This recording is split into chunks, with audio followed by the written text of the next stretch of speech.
इचलकरंजी शहरात घंटागाडीद्वारे कचरा उठावाच्या कामात मोठ्या प्रमाणात गैरव्यवहार झालाय। याबाबत वारंवार तक्रार करून कारवाई करण्याची मागणी केल्यानं आयुक्तांनी चौकशी समिती नेमली। मात्र या समितीचा अहवाल काय आलाय आणि संबंधित ठेकेदारावर काय कारवाई झाली आहे हे गुलदस्त्यात आहे।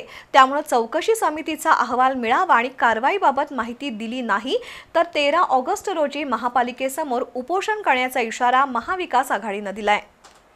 इचलकरंजी महापालिकेनं शहरातील कचरा घंटागाडीद्वारे संकलन करून तो कचरा डेपोवर टाकणं, महापालिकेनं या कामासाठी पुरवलेल्या वाहनांची दुरुस्ती करणं तसंच जेसीबी, क्रेन, पोकलँड पुरवण्याचं वार्षिक कंत्राट फलटणच्या कंपनीला दिलंय। या कामात मोठ्या प्रमाणात गैरव्यवहार झाल्याबाबत वारंवार तक्रार करून आणि निदर्शनाला आणून देऊनही संबंधित ठेकेदारावर प्रशासन कारवाई करत नाही।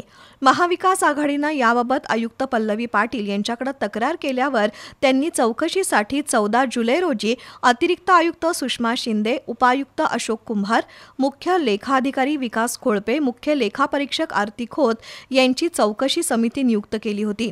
या समितीला चौकशी अहवाल देण्यासही सांगितलं। मात्र अजूनही या समितीचा अहवाल काय आलाय हे गुलदस्त्यातच आहे। याबाबत वेळोवेळी आयुक्तांना भेटून अहवाल आणि कार्यवाहीच्या अहवालाची मागणी करूनही प्रतिसाद मिळत नाही।